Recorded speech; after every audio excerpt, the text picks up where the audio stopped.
Well, good morning, everybody. Lovely to see you all. And like I say, it's shining here, so we're all happy in Greater Manchester. Not that we're not normally, but we're extra happy because of the sunshine. Yeah, thank you very much for joining us this morning. My name's Claire Marshall. I am the strategic lead up here at Greater Manchester Moving for active adults. And on the webinar with us today, I've also got my colleague Andrew, who is a strategic lead for marketing and communications, and Ashley Gluchowski, who is a PhD researcher in public health, clinical exercise physiologist, and very, very passionate about strength-based exercising and talking about it, promoting about it in spaces. And we've been really lucky to have her work with us on this. So Ashley's done the research, which she's going to talk about today, which has led to the guidelines around how we message strength-based exercising, which is what we're going to talk about today. We're going to talk about that research and how that's led to the guidelines, which was co-produced with people involved in the research as well. So obviously we're all here because we're passionate or we want to find out more about strength-based exercising, sometimes referred to as the forgotten guideline, really. The aerobic exercise is the one that people understand a lot more. But we know the importance of strength-based training, resistance training as a way to slow decline in physical function, reducing risk of falls, fractures, frailty.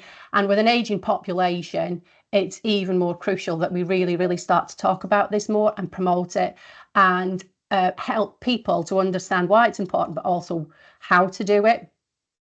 So I'm going to hand over to Ashley now, who's going to start to talk through how the research came about. And Andrew will also support her with that to talk about some of the quantitative research. So without further ado, I am going to hand over to Dr. Ashley. Thanks, Claire. Andrew, if you can move the PowerPoint ahead. So Claire has introduced us there, so we can keep going. Oh, and I forgot to say, we are going to be recording this. I hope everybody's okay with that. So if you don't want to have your faces on the camera, feel free to turn them off. It's because we do know that there's a few people have asked if they can have it recorded because they couldn't attend today. Sorry, that was a very important piece of information that I forgot to put out there. Sorry, Ashley. And also feel free as we go through to use the chat function or the Q&A function. So if things are resonating, if there's questions you've got, chuck them in there. And then when we finish the presentation, we'll come to the questions. Sorry, Ashley. No, thanks so much, Claire. Hello and welcome, everyone. As Claire said, yes, I am working at the University of Salford together with Greater Manchester Moving. And so we'll start here and say, what is actually strength training? Because this one gets confused quite a bit. Like Claire said, these are the forgotten guidelines. So they're not as emphasized as our aerobic activity, where everyone knows we should be doing those 150 minutes of moderate to vigorous activity. So strength training is really simply a movement against resistance. So any bodily movement that you do that goes against some sort of external resistance. And that can be body weight or your traditional resistance bands, dumbbells, kettlebells, and those kinds of things. When we say strength training, the training part implies that we're doing this over time to increase our strength. So that is the goal of strength training.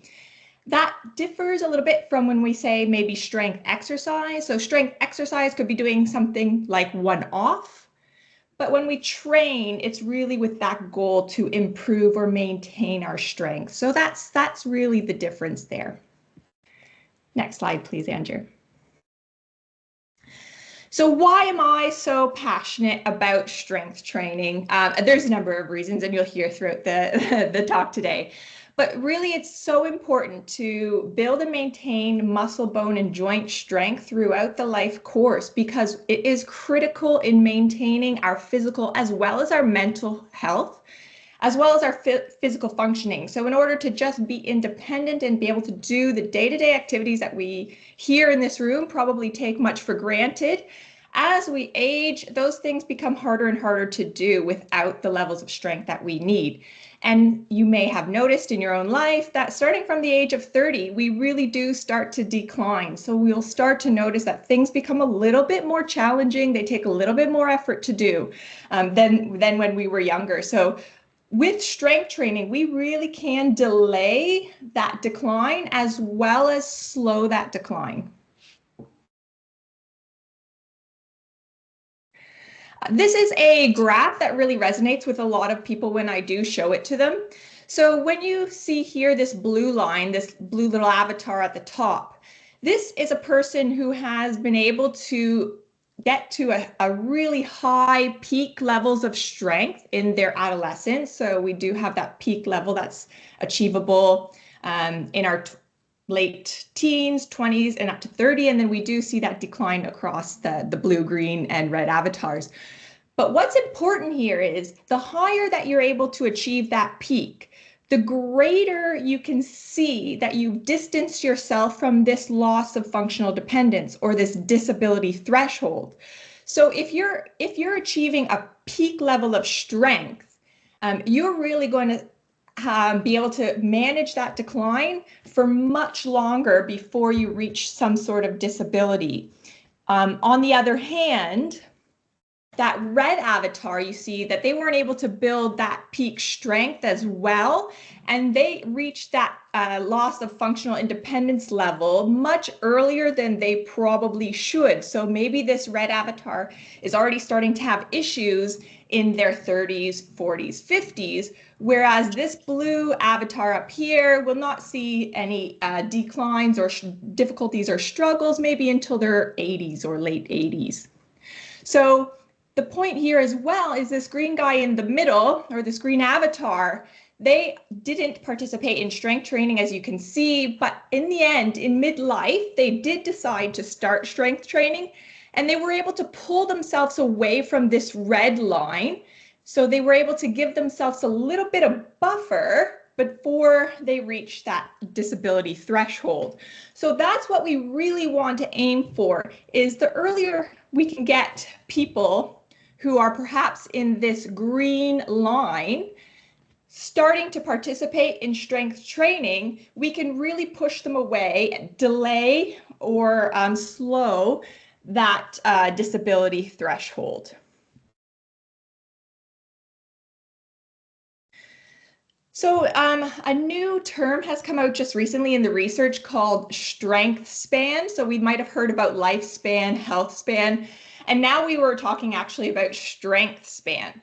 And what the point here is that we can't exclusively focus on the later years. So we really shouldn't be waiting until people reach their 70s, 80s to then start to intervene and try to build strength at that time. Because what we're seeing is that that reserve of muscle strength really needs to be built earlier in life so that people can move away from that disability threshold.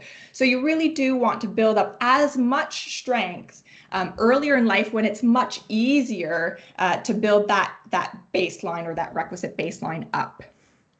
Next slide, Andrew.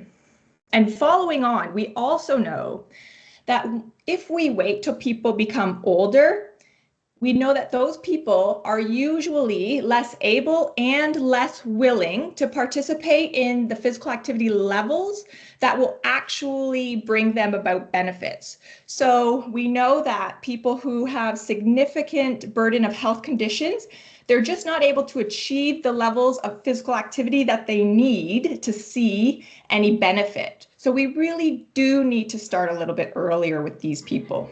Next slide, Andrew. Again, what are the benefits of beyond simply building strength in the muscles, bones, and joints? We have seen in the research that strength for health can actually risk reduce at least 14 different long-term health conditions. So all of the things we are trying to avoid, type 2 diabetes, cardiovascular disease, hypertension, cancers, low back pain, osteoporosis, sarcopenia, all these things can be delayed or risk reduced with strength training. And so we know with people who have a higher hand grip strength, they actually have a 78% risk reduction in developing dementia. And so this hits home for a lot of people because they are worried about their cognitive health. And so when we compare people on the lowest strength bracket to the highest, we see 78% decreased risk. Furthermore, with hand grip strength, we're also seeing that it's more associative or even predictive of cardiovascular disease. So one of the highest burden diseases is actually predicted by weakness more so than hypertension. So we routinely measure blood pressure for cardiovascular disease, but maybe we actually need to look at strength as it's more indicated for progression of cardiovascular disease. So at least 14 conditions long term. Now, when we're talking about short term, so what can strength training do for us today or in the short term? We see things like blood glucose regulation. So a lot of our middle-aged people are worried about blood glucose and what they're eating and their metabolism. So really powerful for that, more so than aerobic training. We see an immune system increase or better functioning in our immune system. We have immediately improved sleep, energy, and mood. So for promoting strength training, we really do want to make sure that we're tailoring these things and bringing them together. So there are short-term and long-term benefits of strength training. Women's health is a big topic at this time. So we have a lot of women, especially coming to me, and I'm sure to you as well, in their perimenopausal, menopausal, and saying, what can we do about this? And if you see here, the symptoms are brought upon by 6 different physiological alterations in these areas. So the reason we see menopausal symptoms are because of changes in muscle, bone, lipid profiles, body composition, heart, and inflammation factors. And if you see here with the little icons, I've indicated that 5 out of these 6 physiological alterations are best served by promoting and participating in strength training over aerobic training. So for instance, muscle, when we are looking at sarcopenia, for instance, with aging, of course, strength training is the only modality that can help with that. Aerobic training will not help with muscle mass. But interestingly as well, when we're talking about things that really matter to women, as in maybe hot flushes ruining their sleep or their daytime function, we know that strength training can reduce hot flushes by at least 50%. So we know that strength training plays a really important part in both, again, those short-term symptoms and long-term outcomes for perimenopausal and menopausal women. And very, very interestingly, again, relating to how much we promote walking, cycling, physical activity that is aerobic based, we know that people who build their strength through strength training spontaneously increase their lifestyle activity. And we're not quite sure always what the reason for that is, but it probably could do with increased confidence to take on more aerobic activity, more physical activity. Maybe it's a decrease in body composition size, and maybe it's due to joint pain, which strength training also helps. But a number of these reasons, confidence, pain, does lead to people who participate in strength training spontaneously increasing their physical activity levels. And what we know is the reverse is not always true. So if we get people to walk or do physical activity, they don't necessarily spontaneously do strength training, but the opposite is true. So if we get people into strength training first and foremost, we can be pretty sure that they do take on a more physically active lifestyle. So these are the actual guidelines. So because of all of this evidence, our governments and our international bodies have decided to put strength training into the physical activity guidelines. So on the left here, you see our Chief Medical Officer's physical activity guidelines, so our national UK guidelines. And what they state on their infographic here in this orange circle is to build strength on at least 2 days a week to keep muscles, bones, and joints strong. And then they have these little icons. We have a little icon with dumbbells in his hand at the gym. We have an icon doing yoga, and we have an icon carrying heavy bags. On the other side, on the right-hand side, this is the World Health Organization's physical activity guidelines for strength. And they include a little bit more information. So they say for additional health benefits, you want to you want to at least do 2 days a week of muscle strengthening activities. And they include moderate to greater intensity that involve all major muscle groups.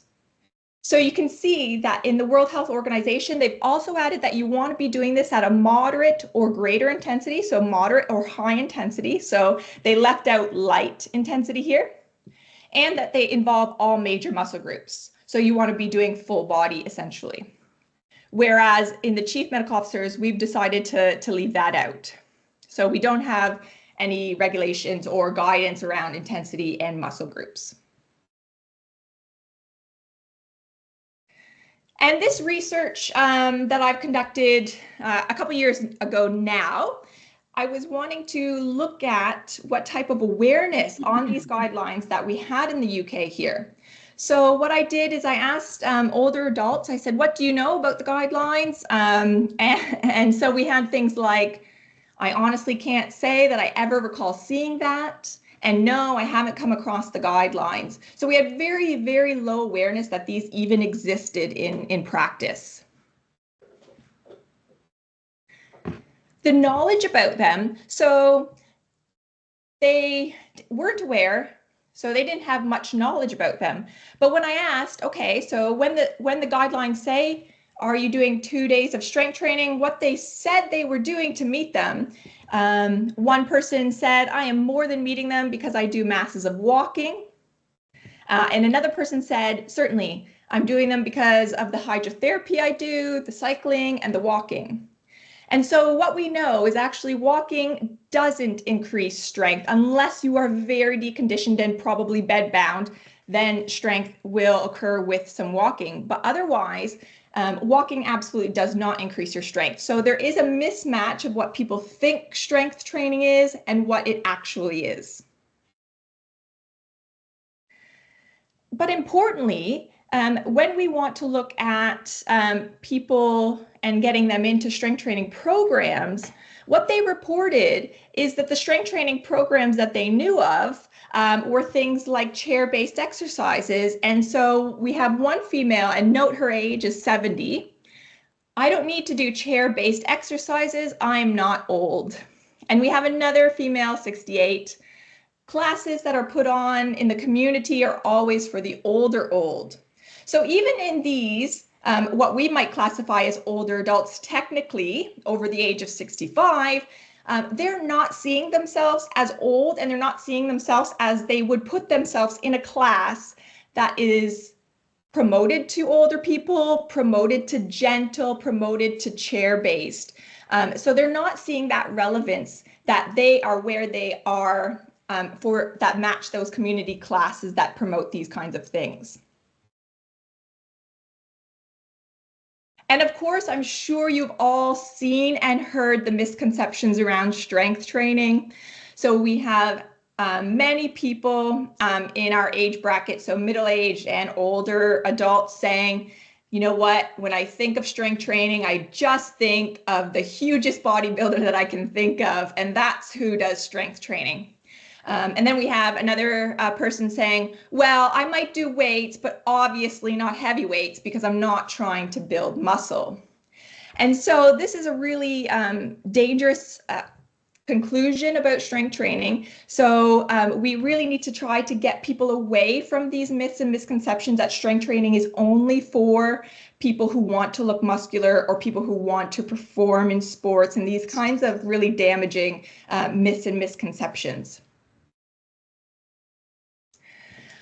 So based off of all of that previous research and knowledge that we hold, we wanted to really understand and work with our citizens, our population, our communities, to try to bring out some more relevance from our guidelines. So we really wanted to get away from older adult programming, falls prevention guidelines, because they really don't resonate with our target population, which was middle-aged adults, trying to get them into strength training programming and adhere to that lifelong.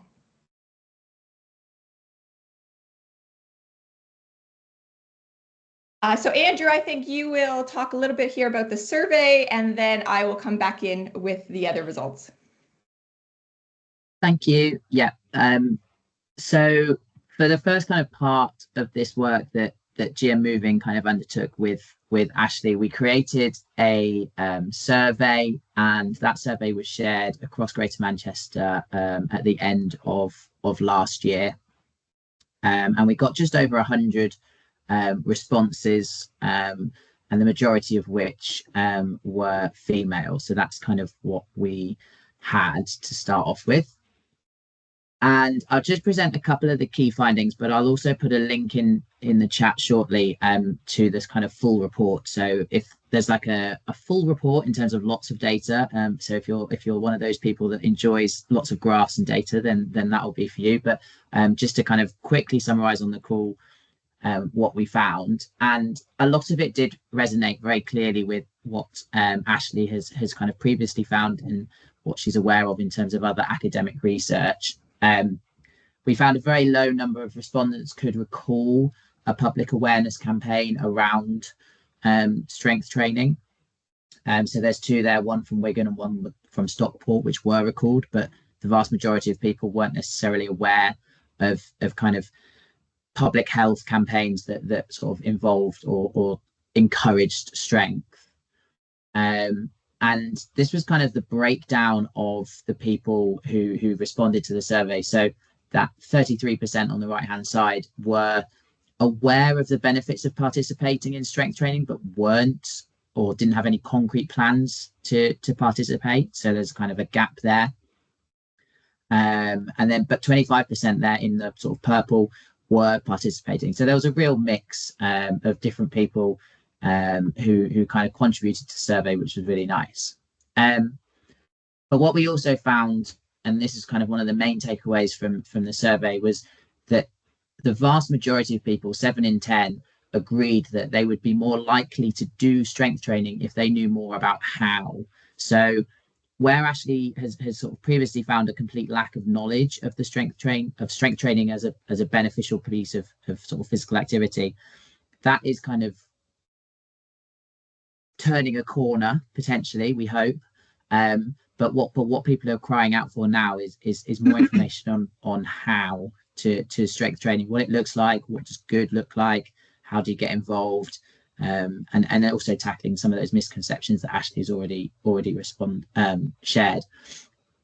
And kind of linked in with that as well, we found a lot of people were looking for the necessary resources to support them. So they might be aware of the benefits, they might know that it's good for them, and people might know that they want to take part, but then it's kind of, well, what does that look like? How do I get involved? Does it mean a trip to the gym? Does walking count? I know Ashley said it doesn't, so that's useful, but like what counts, what doesn't? Someone's in the chat has sort of said about yoga, like where is the line and what is beneficial? So people are looking for kind of the how, and also then the resources to support them with that. So then I'll pass back to Ashley for some more on the messaging guidelines. Perfect. Thank you, Andrew. Yeah, you can go to the next slide there. Yeah, so from that survey, we really did confirm that, like Andrew said, maybe when we look younger, when we look at that 40 to 60-year-old range, maybe the tides are turning and people do know that they maybe should be participating in something called strength and strength-based activities, but maybe they just don't know how and get that first step into the door. So what we did is we took 20 of those survey respondents and we brought them in for a one-time 4-hour workshop at the University of Salford. And what we did was we went through a series of activities aligning with something called the physical activity messaging framework, which is an evidence-based framework, and I'll show you what it looks like in just a moment. So we went through this evidence-based strength training, this physical activity messaging framework, and we tried to apply that to strength-based messaging. So previously it has only been used for general physical activity or aerobic-based activity messaging. But as we know, we're really lacking and we're really falling behind with the strength training messaging. So we tried to do that. And what we did end up doing is pulling out 11 key guidelines that we want you guys to all consider when you're trying to market or promote or encourage your community to participate in strength training. Really interesting findings, I thought, here. So what we did was, before we even started with any discussion, I asked our 20 volunteers, our 20 citizens, to tell me in one or a few words what strength training meant to them and what they first thought of. And you can see here I've highlighted some of them. So we have, again, bodybuilding, getting shredded, boring, painful. And again, these are the typical things we do see with those myths and misconceptions that I was talking about earlier. So very, very common. Next slide, please, Andrew. But what we were able to see is that after the 4-hour workshop, we did have quite a remarkable change in attitudes. So you can see here, I asked this very same question at the end of the 4 hours and said, what does strength training mean to you now? And again, I've highlighted some really important ones. So now we have necessary, important, essential, for everyone, something that needs to become the norm in society, and so on. So this cohort is, again, really easily persuade on why they should participate in strength training. And so we've seen that with this exercise. This is the physical activity messaging framework that comes from Chloe Williamson and all. So she gathered an international consensus of experts to decide what components we need to include in messaging going forward. So what are the basic components that we should be including? So sorry about that, 1 minute.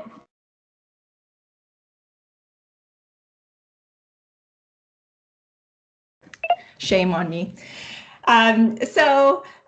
We have the who, when, what, how, and why. So who we should target. So again, are we targeting people with long-term conditions? Are we targeting people who are still relatively healthy? Are we targeting older adults? Are we talking youth, children?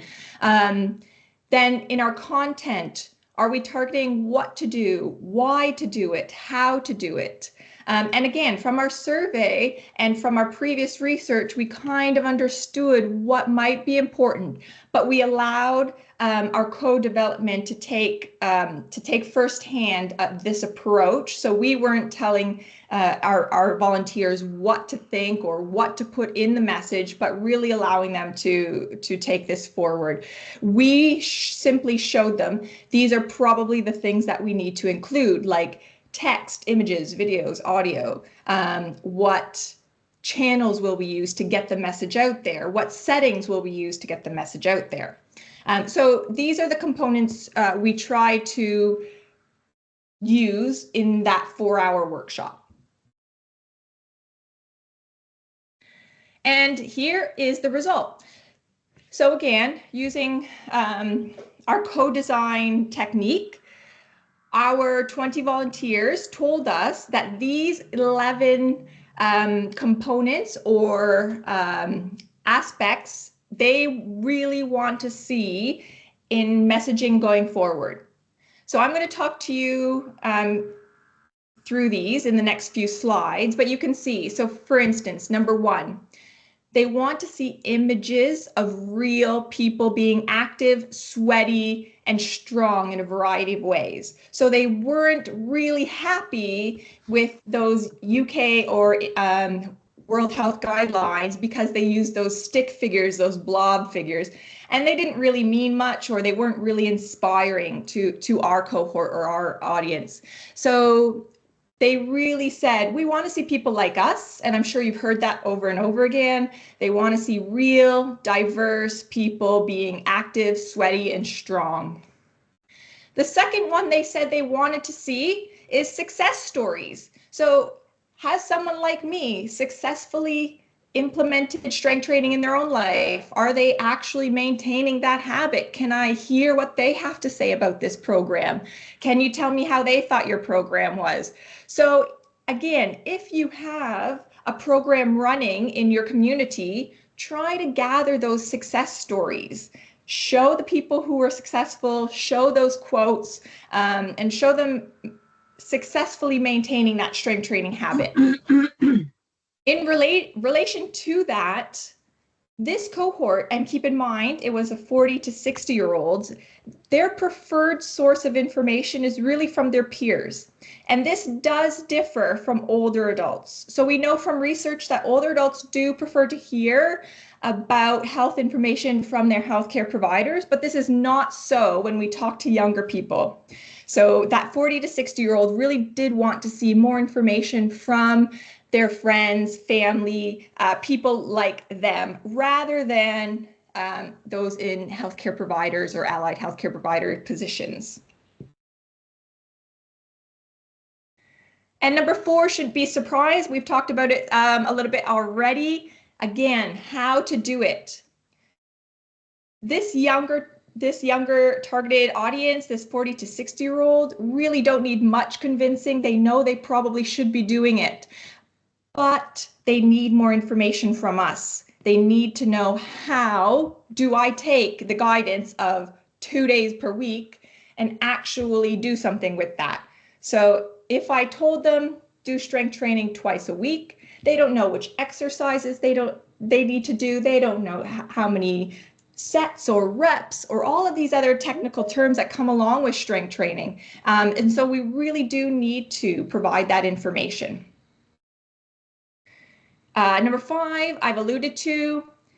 Again, they are different. So we have this 40 to 60-year-old, and they mentioned that the benefits, or why they would want to, or why they do continue to participate in strength training, is for a number of reasons. And those include, those sometimes include appearance, and that sometimes includes, I want to continue doing the things that I love to do. So some aspect of performance, but it includes many other things as well. So like I said, strength training can help with mood, mental health, risk reduction of dementia.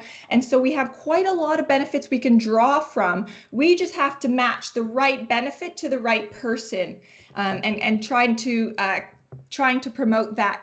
Strength training has many benefits other than appearance and performance.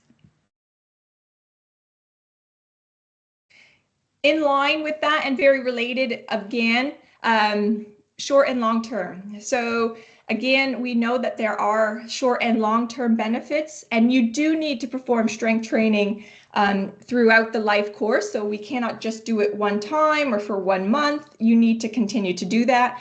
And so it may be that we use a mix and match of benefits and short and long-term outcomes, but they're both effective. So people really said, actually right now where I am, I just want to look better. And other people said, actually right where I am, I'm really concerned with trying to risk reduce my dementia risk, or my type 2 diabetes risk, or cardiovascular risk. So people wanted a little bit of both. Now, Andrew alluded to, there are a good significant number of people who claim to be participating in strength training long-term, in the frequency that we want, so at least 2 days. But when we probe a little deeper, some people really report that they've been doing maybe the same set of exercises, one set, for over a year, or maybe they're just kind of going through the motions. And what we know from strength training principles is that you need to progress your program to see benefit. So those people who are doing that same YouTube video from lockdown are probably not getting any more strength benefit.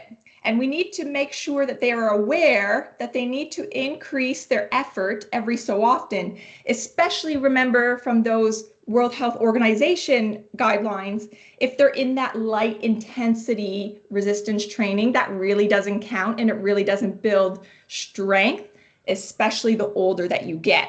So in fact, the older that we get, we need to actually put more intensity into it to get the benefit. And that's why we know that people who just kind of go through the motions or are doing light resistance training will not see the benefit. And if they don't see the benefit, we know that they probably will drop off or not come to class or stop coming because they're not getting any benefit for their time. Number 8 includes clear and consistent messaging. So understandably, the health, fitness, and nutrition world is rife with myths and misunderstandings, lots of different messaging out there, and it's really frustrating for people to try to find what's really true and real. So any messaging that we put out, they really wanted it to be consistent. So we don't need people to start saying only 1 time a week of strength training. Oh no, maybe you should be doing 3, or maybe you should be doing this many sets, or it's okay if you just do light exercise. So we really need to come to a clear and consistent messaging so that they understand what the evidence is, and then they can choose how to participate in that. They also mentioned that there were several missed opportunities, actually. So they were happy to hear if their employers or other such spaces would start to promote strength training as well. So since this age group is mostly still in full-time work, they really thought that it would be the responsibility of the employer to at least promote strength training, if not actively encourage it during the workday, or at least in their health and wellness packages, have some sort of benefit of strength training. So they did see that as a missed opportunity. Number 9 is quite important to them. So this cohort, or our target audience of that 40 to 60-year-old, are really much more proficient in their evidence gathering or their evidence seeking. And like I said, they get a little frustrated when they can't find the credible and resources that they need. So any resources that you put out, they really wanted it to link to something more so that they could go away and read more if they wanted to. So if you do decide to put out some strength training messaging, they were really quite all consistent with saying that they liked the QR code for a way to link to much more information where they could read and understand what it is that the campaign is asking of them, what it is that the research is saying, what it is that you're trying to get them to participate in. So they were quite happy with including QR codes. 10, of course, we all know that we need to be inclusive, but this is a little bit different because, again, if we're trying to target a younger population, we need to have inclusive information for all abilities. So it could be that the 40-year-old is still very robust, and so that beginner information or that information for later life participants might not be relevant to this target audience. So if you are trying to target an audience that is still, even if they are coming with health conditions like those ladies that I showed you before, they're still not viewing themselves as older or still not viewing themselves ready to participate in an older adult program. You want to make sure that you're inclusive in your offerings, that you offer something for beginners, but also go beyond that. So we didn't see a lot of promotion or activity or programming that went beyond the very beginner strength training or the very beginner of strength-based activity. And so again, they're not going to put themselves into something that is targeted towards gentle or older and those kinds of things. So keep that in mind. And then the last one here is credible. Again, I've said this, I think, a couple of times, is that consumers these days, backed up by other research done by other researchers, are really looking for health information that is coming from credible sources. So they are skipping over anything that they don't find immediately, a logo of a trustworthy institution or professional body. They're quite confused and frustrated when they don't find something that is quite credible, and they won't do it. So if we're trying to get people to try strength training, if they don't feel confident in what they're looking at, they don't feel confident in their ability to know how to do that, it didn't give them enough information on how, they simply won't do it. So it's really important that if you do have some credible logos or things to put on your promotional materials, that you do try to do so and provide them with that confidence that it's evidence-based.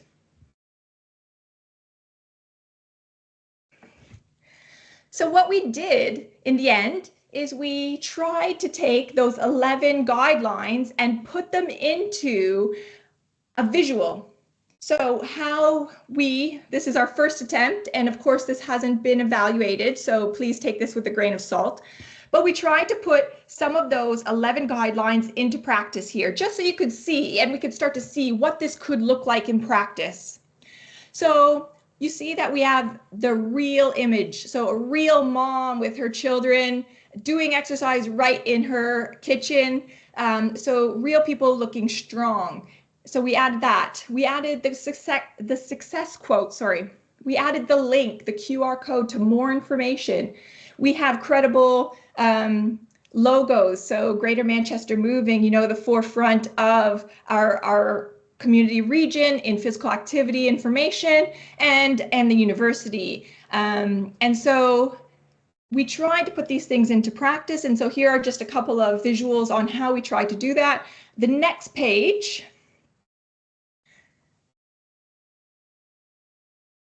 We went, so I went a little bit and used again some of these real people. So we've got an older gentleman and a middle-aged woman, again in her living room, outdoors in the park, but really just trying to show that you can be active and strong in a variety of settings, and we can link to more information, but we really can use these visuals to inspire and try to get people to seek more information on how they could do strength training that works for them in their spaces that they have available. So if they don't have a gym membership or they don't feel comfortable in that gym environment, then maybe they do have enough space in their living room. Or if they don't, maybe they want to get outside for the additional mental health benefits, and you can do that with a park bench. So we're just trying to show these things in real life from these 11 guidelines. So our conclusions then. With this research, we're really trying to form healthy habits earlier in the life course without waiting until people become clinically frail or have had a fall or start to have significant health condition burden, in which case they may not want to or be able to participate in strength training. So starting a little bit earlier and trying to tailor our messaging to what our community needs, and what they are saying they need is they need much more information about how to actually get started with strength training. So with these visuals, when you incorporate them, they also incorporate these little awareness nudges, and they can link to additional resources that you may have, and we can really start to change the perception of who should be participating in strength training and what that actually looks like in real life.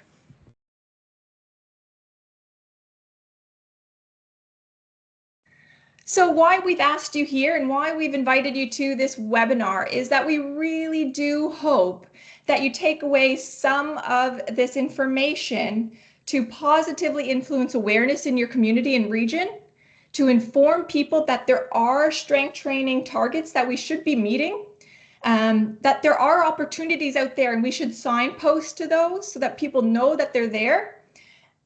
We can provide some inspiration and motivation. We can impact attitudes and social norms by showing more diverse people participating in strength training in a variety of ways. And hopefully with all this, we can really start to increase the health behaviors that include strength training and that additional increased physical activity. I do want to put a call out there. So I would like to do a photo shoot, a strength training photo shoot to increase our images so that people like you can use them for any campaigns that you wish to put together. So if you do have underrepresented people that do participate in strength training in your community and that maybe would like to act as a model for us, I would really like to hear from you, because we really do want to expand what strength training looks like in real life for those diverse set of people, so that they can have something that looks and feels like them. So putting it out there, please do and get in touch if you know of anybody.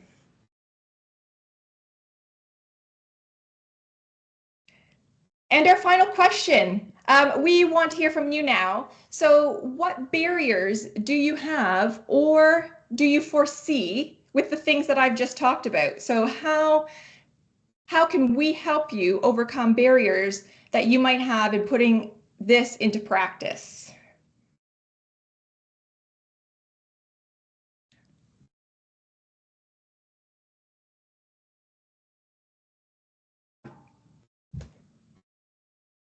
So I think we can take questions now, Claire. Yeah, we can go to questions now. Yeah, you can have a think about what Ashley's, that ask of Ashley as well, that's the last question. But if I just go to the Q&A, we've sort of taken the things that we've been seeing in the chat and we've put some of them in the Q&A. So there was an interesting point made about the yoga actually on the guidelines, and there was some good chat going on actually about yoga and the misconceptions around yoga and whether there's enough research to suggest that it's actually, you know, in terms of strength-based exercising. Yeah. So that was really interesting. If anybody who was involved in that discussion wants to chip in some thoughts around that, but that's quite interesting, isn't it? That yoga was just put there in the strengthening exercises and going, well, actually, is it really the best way to get your strength-based exercising in there? It is, and I have spoke to a couple of people on the Chief Medical Officer's advisory board who were there when they put those things on those guidelines, and they themselves would say, yeah, that's probably not. So again, same thing with carrying your groceries. It really depends. So if we're working with, so those guidelines, first of all, were for everybody 18 and up.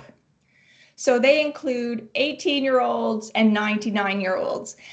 So maybe carrying groceries for a 99-year-old would be a strength exercise, but certainly not for a 19-year-old. So you have to really think that yoga, it doesn't necessarily take into account the strength training principles. And strength training principles are, you know, do you do your yoga twice per week? And do you progress that? So does it get harder every so often? And so most people who are participating in yoga, especially when we're talking about older adults, usually say yoga, but they really mean stretching, some very light stretching. So yoga does come in many forms, but for our younger people, and when we're talking about 40, that's certainly not going to gain strength unless you're adding external weights, like I said. So strength training is progressing with those external weights, and usually you're using your body weight the entire time you're doing yoga. So that usually isn't gaining us strength, and certainly not as well or as efficient as strength training. So yeah, there is some controversy around those, and it makes things confusing for people who are not in this space. Yeah. Right. Another one here from Claire. How do we change the misconception? For example, the name of some targeted activity such as Nifty 50s and Easy Does It doesn't help. And that's interesting because you did some of that within your focus groups, didn't you, around some of the existing campaigns? Do you want to talk about that, Ashley? Yes. So during our focus group, we did show our community a few of the existing campaigns that are out there. So not exactly Nifty 50 and those silver seekers and things, but they don't resonate. So things that are clearly for younger people, like This Girl Can, stating girl. Women, of course, didn't find that very relevant, especially when there's no information about perimenopause and how we should do strength training in that area. So things that say girls or things that say elderly or older adults are not resonating. So it's going to be very hard to promote strength training to this middle-aged group using those names. So it is something that we do need to think about. And if that is stopping people from participating in your programs because of the name, or even the visualizations on your posters or your promotional materials on whether that is who you're trying to target. Well, another one here from Hugh. Did you measure or monitor for how long after the workshop that change in attitude was maintained? No, we did not, but that's a great question. So we didn't have ethics to follow them up long term, but that is a really great suggestion. I would certainly like to do that. Now I'm in contact with some people from that workshop who did after the fact tell me, but we didn't formally measure that because we didn't have ethics to do so, like I mentioned.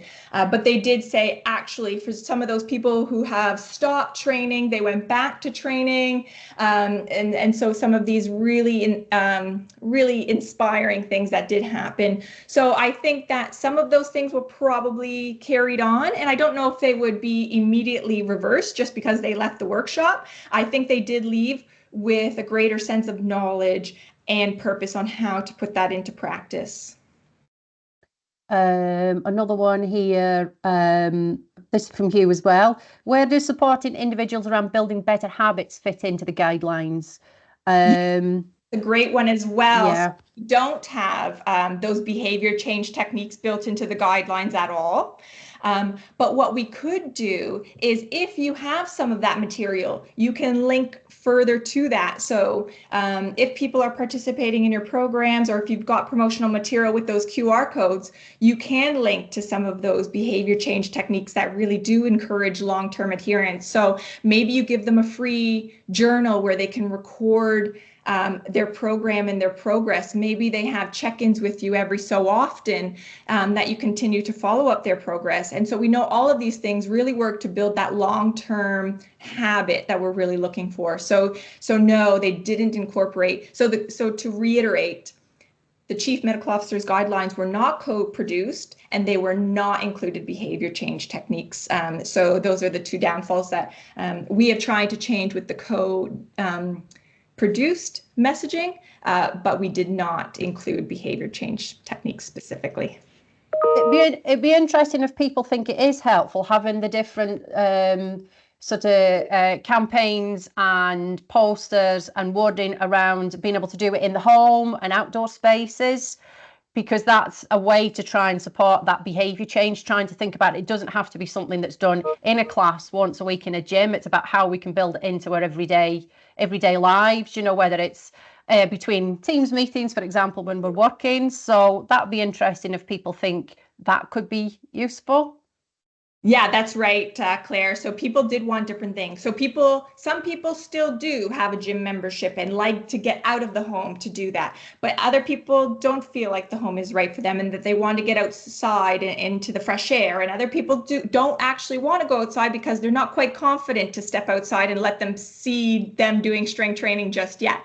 So I think there's going to be a multi-pronged approach where we offer all of these opportunities and let people choose what's right for them. And what's right for them right now might be different from a couple weeks, couple months I've had people say, well, let me try strength training at home. And once I get confident enough, I'll go to the gym, So it could change over time. So these things are moving opportunities that we can capture.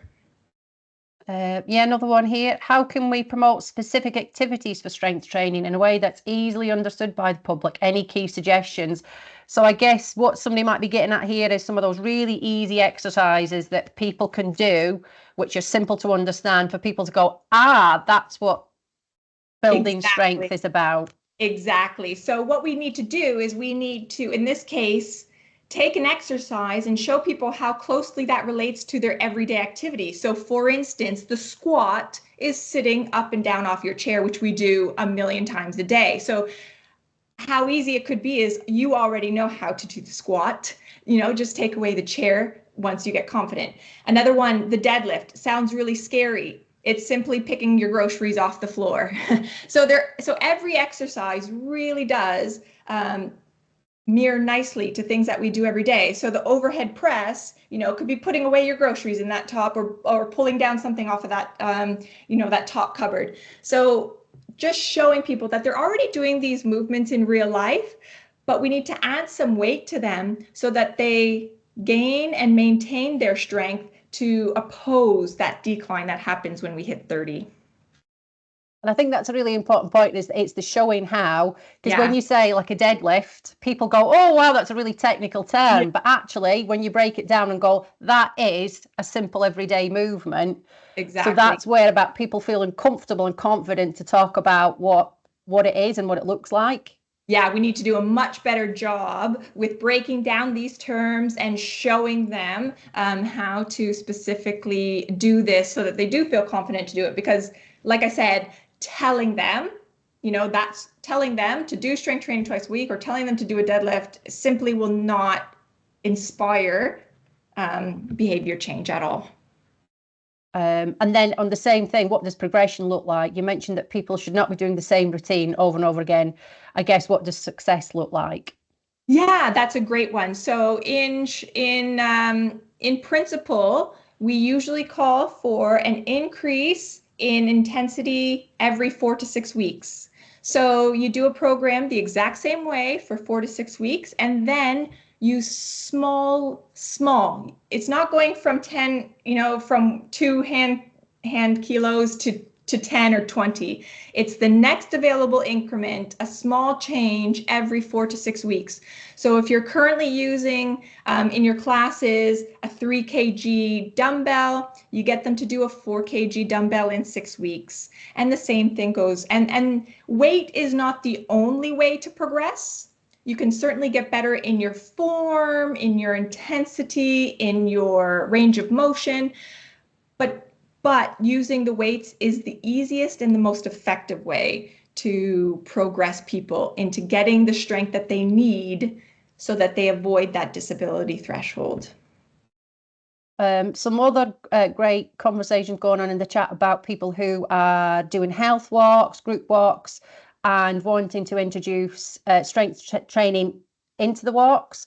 So what kind of things could you suggest that people could do in outdoor settings? Yeah, you absolutely could. So if you are already running a walk, you can stop on the spot and do your body weight squats. You can stop on the spot and try to do some push-ups. You can stop and do if you look up body weight strength training exercises on Google, you can basically stop and do any body weight exercise that you can do outdoors. And especially if you've got a bench nearby, now you can do all sorts of really cool things. So you can do your sit to stand on your bench. You can do your push-ups on your bench. You can do tricep dips. You can do lunges. So there's so many different ways that you can really incorporate that into your already happening outdoor activities. And now you're giving them a boost of strength so that you're counteracting the strength decline that's happening right while you're walking. Yeah, and there's an offer here from Anna is talking about that they're doing a project around adding strength exercises on the wellbeing walks. Super. So that's brilliant. Super. Yeah, and please do get in touch if you want to carry this conversation on after the call today. You've got your hand up. You've been asking lots of great questions. Go on, what would you like to put out there? Cheers. First, actually, a brilliant presentation. I'm in my element here listening to some of this stuff, so it's brilliant. I guess just want to pick up on the last kind of point that you made, and in particular around social media and Instagram and stuff. There's a strength with social media and the things that's out there, but there's also a variety in terms of the things that are out there that are, to want a better phrase, garbage, and is just put out there and can be really overwhelming. Just in case anyone's interested, this is the webinar that... overwhelming for people that are trying to get the information, but perhaps it's the wrong information. Are there places that you would recommend, or the types of things perhaps that we could look at that guide people towards actually the good, useful information?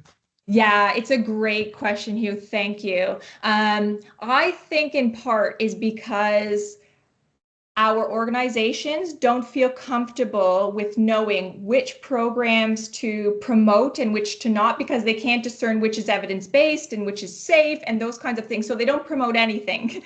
And so this is really a problem, because if nobody's promoting anything, nobody knows anything that's going on.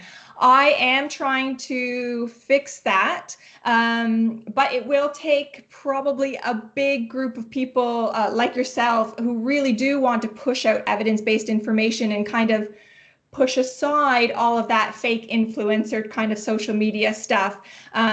So I am trying to put together a place where people can go and guarantee evidence-based information with the latest evidence and research and theory behind it, as well as practical clinical guidance. But again, yeah, that is tough, because if nobody is willing to promote anything, that even the best information doesn't get seen.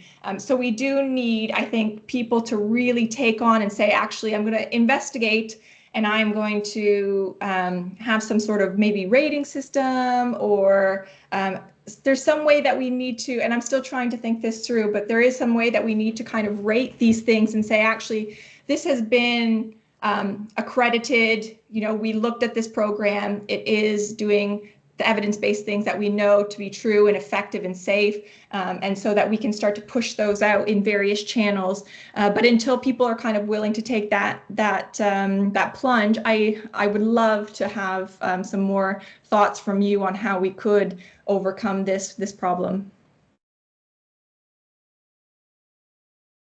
Laurie, you've got your hand up if you've got something you'd like to ask or share. Hello, yes, good morning. I was going to write on the chat, but then it's taking a bit of a side turn. However, Leanne just got my in with regards to the learning for the leisure staff and gym instructors. So again, I think maybe it was your article, Ashley, that you did a parallel about the guidance, how participants feel like, oh yeah, I do lots of strength, and then they talk about the walk. But I think you also did something with leisure providers or personal trainers, gym instructors, as to how much of strength guidelines they put to their clients. Yes. And so my question was going to be, are you going to run something parallel as to like next steps with regards to, this is the messaging, and we have public health colleagues in the call today as well, but are you going to do something with basically with the trainers and whether they encourage different age groups to take up on strength training, or because the age group that they are programming for, they just go a bit like, you know what, just go for a walk and that should be enough for you. And so is there going to be some sort of like workshop or research parallel to that? Because I think that's where we go. That's our own perceptions. As in, like, what should my mom do? Maybe she shouldn't do the deadlift. Maybe she should do, Pilates or something like that. And we just protect them that way. But actually, it's the opposite. That's right. So you're completely right. So avoiding strength is not protecting. It's actually damaging. So we don't want to do that. And so strength training doesn't mean, going from zero to the high intensity. I think that is the instructor's first thought, is like, oh my gosh, a deadlift looks like with 20 kg plates on each side of this giant bar.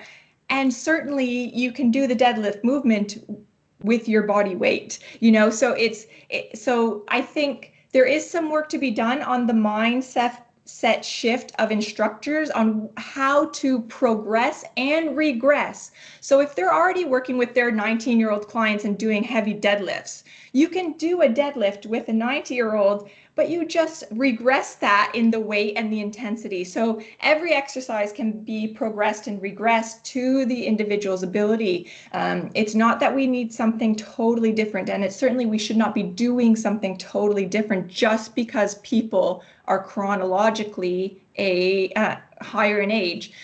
So yes, we do need some CPD around this for instructors. And I know that that's probably going to be coming down the pipeline, because we do have this problem where if we're sending the people that we love to instructors and they're not benefiting, if we're not building strength, then we are wasting our time and energy while we're watching our loved ones decrease in their function, and when we're trying to get them the very opposite.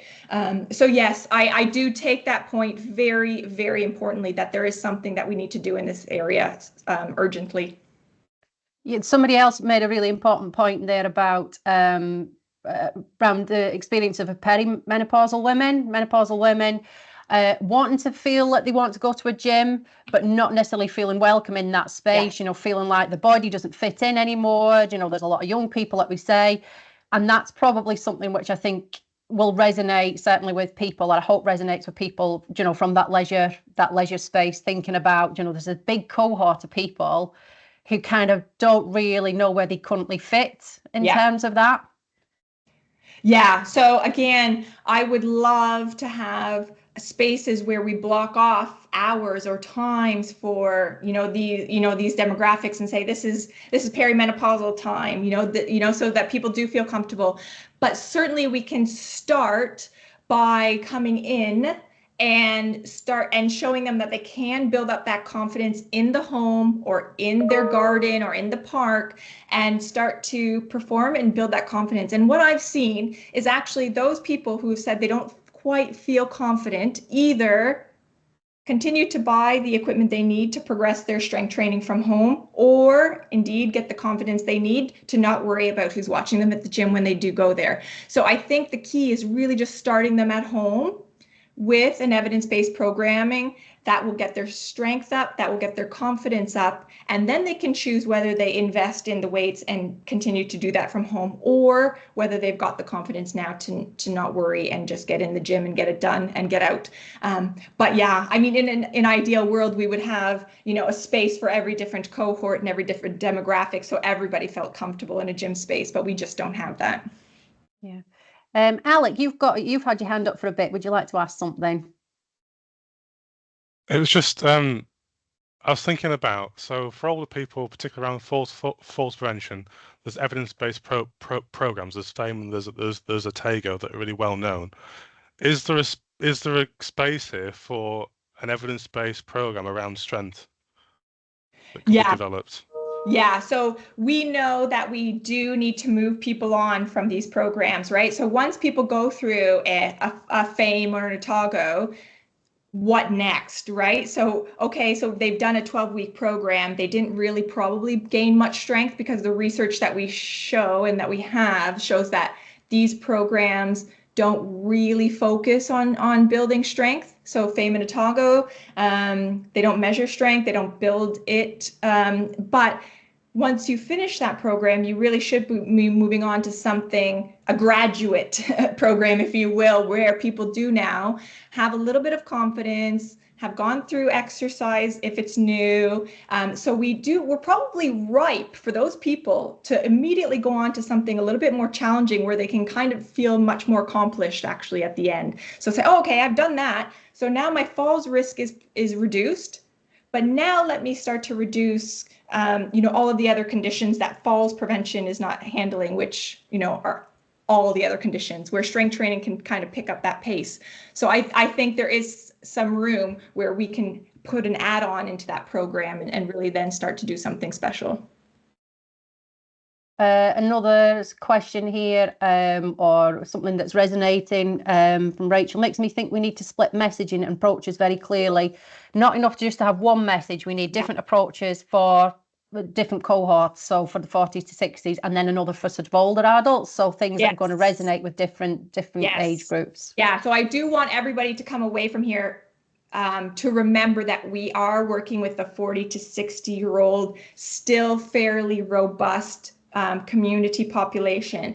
Now, we know from research that, like I mentioned a couple of times in the webinar, is that older adults will want different information on their messaging, right? So they prefer more general guidance, more guidance from their healthcare professional. So messages targeted towards older adults could be in the healthcare setting.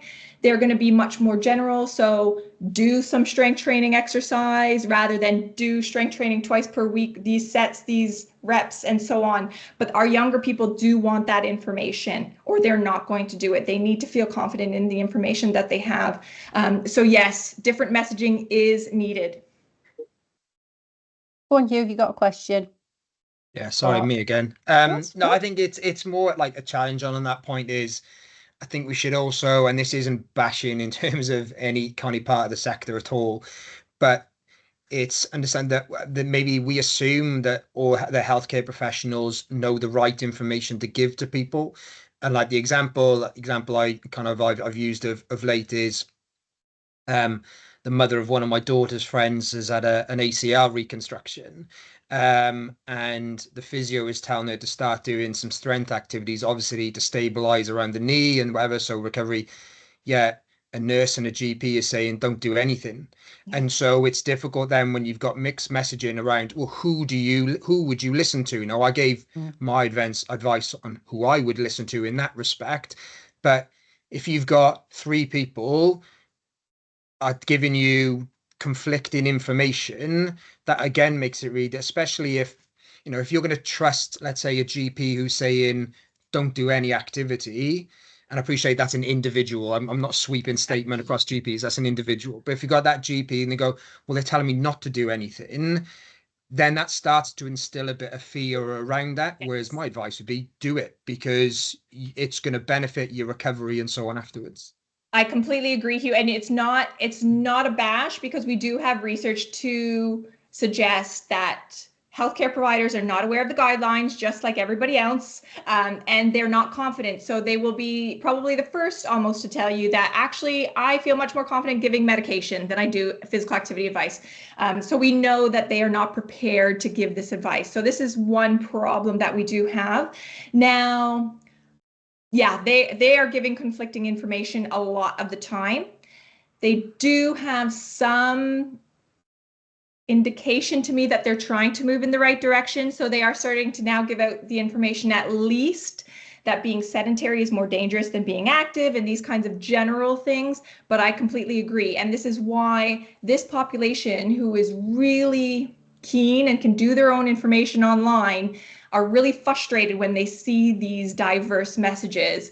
And they do want to trust people, and they're thinking, well, gosh, if you're a clinical exercise physiologist and you're saying this, but then I go to my physio and they're saying, well, do this, and it's just completely frustrating. So us as healthcare and fitness professionals, again, that's why the guidelines are here that we've developed, is can we work towards getting a consistent message across the board. So please, if you do your messaging, make it evidence-based and don't go against what we know to be true. So for instance, hardly anybody should not be doing strength training. So it's a very few populations that should not do strength training. And just because you are old and clinically frail, you should be doing strength training. You have more reason to do strength training. So please, if you are doing guidance, please keep your message consistent with what you know to be true and real. Just to follow up on that, Hugh, I had an experience because I damaged my knee playing netball, and I think because I was already somebody in my 40s, I was very much with a consultant. It was like, well, you shouldn't go back to doing it anyway. And I was basically like, can you bend it? Can you straighten it? Can you walk?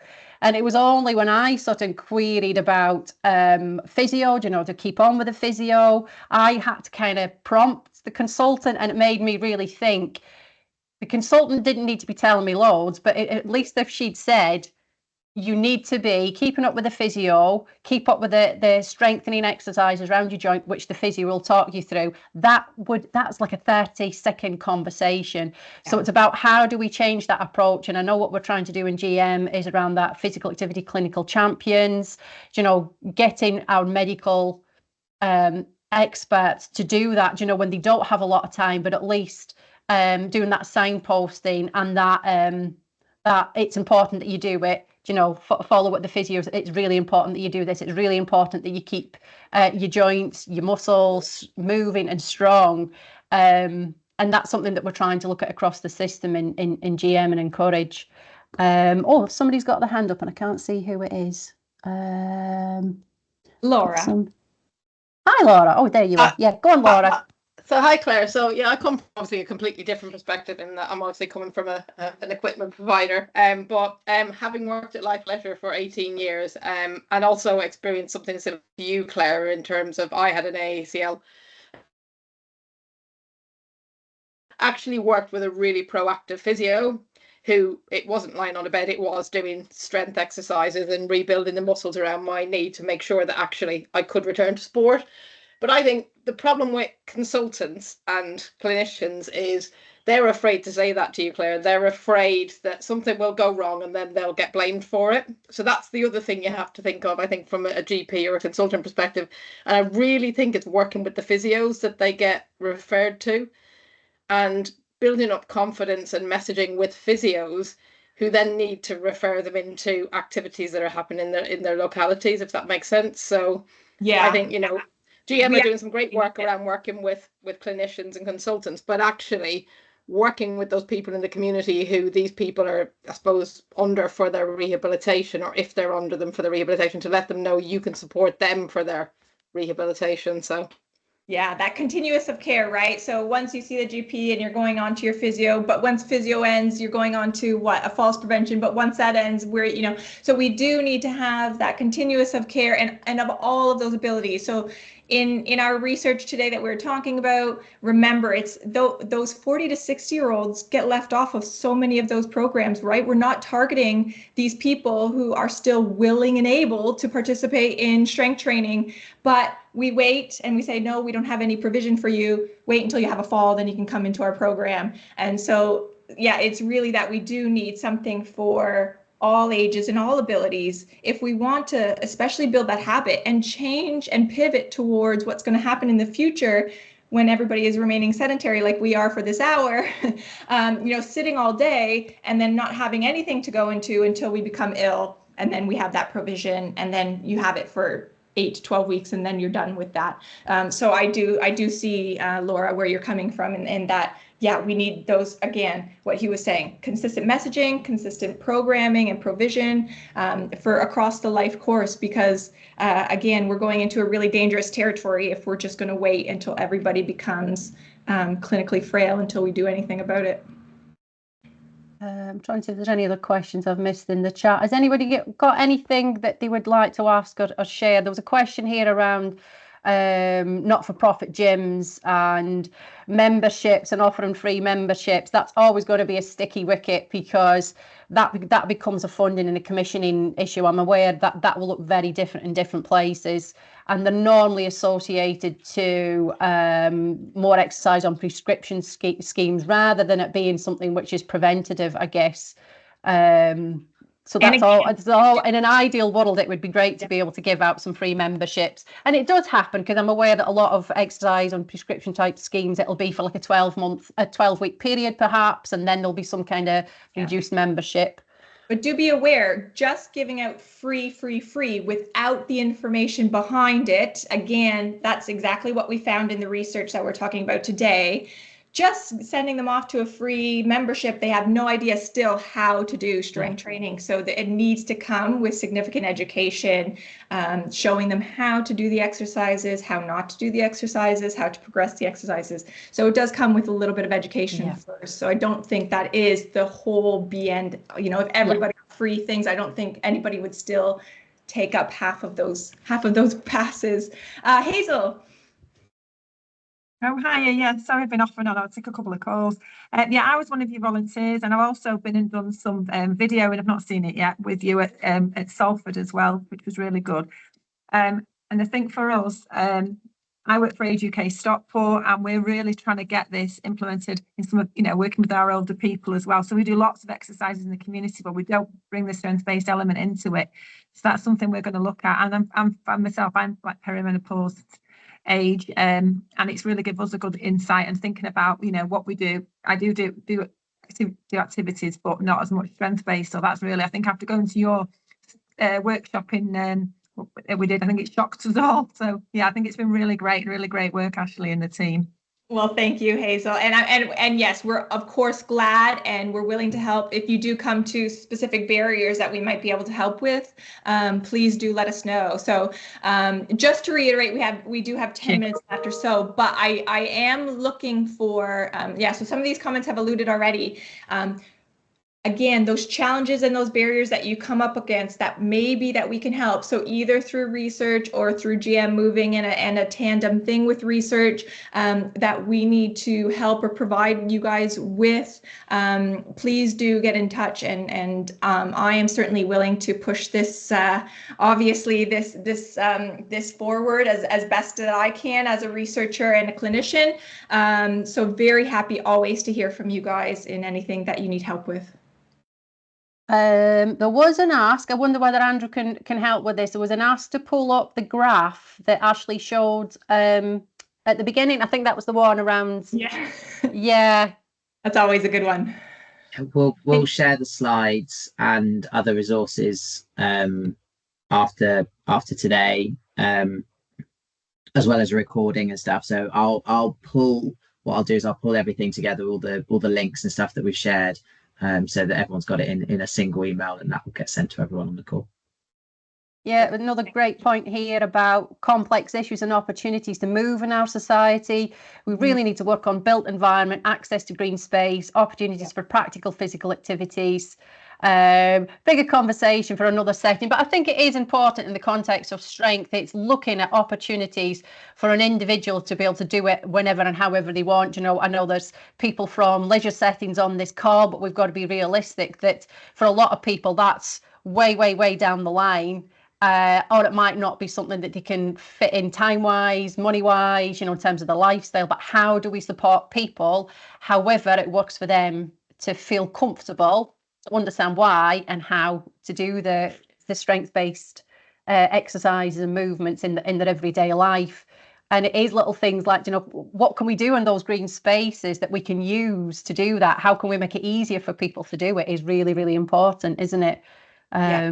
Yeah, it will not be a one size fits all. We do need to offer different solutions for different personalities, different goals, different schedules, different opportunities and settings. Yeah, so yeah, certainly I think the more that we have in the space, the more people can choose what works for them. Has anybody else got any other questions that they would like to ask, or any other thoughts, anything you'd like to share with us? We've got a few minutes left. That was an excellent question and answer session. Oh, David. Yeah. You're on mute, Dave. Okay, can you hear me now? Yes. All right, sorry, I'm a little slow. It's like 5 in the morning where I am, and I overslept, so I apologize.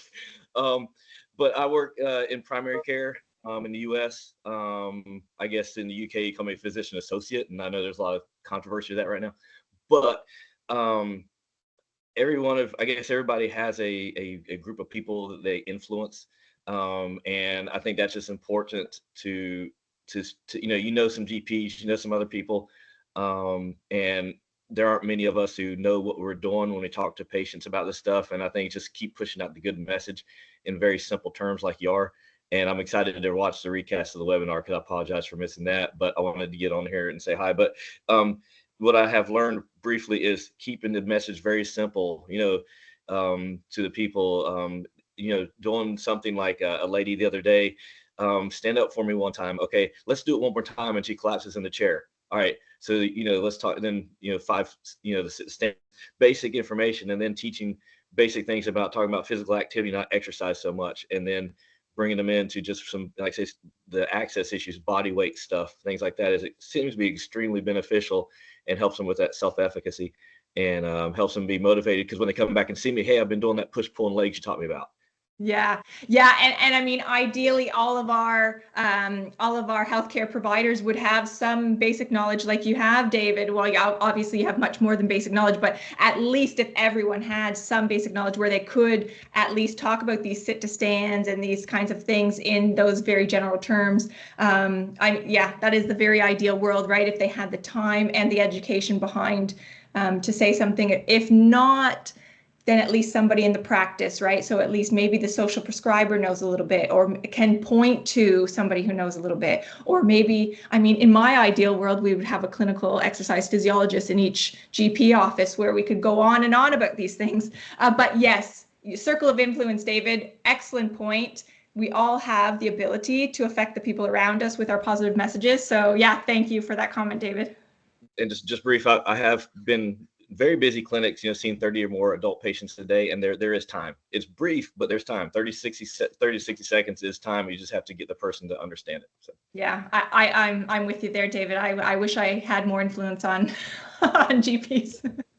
That's really great to hear that, Dave. Yeah, like you say, it's just a really sharp message that you're giving to people, and it can make the difference, definitely coming from somebody like yourself in that kind of setting. So, and it's really great that you could get up early and come and join us as well.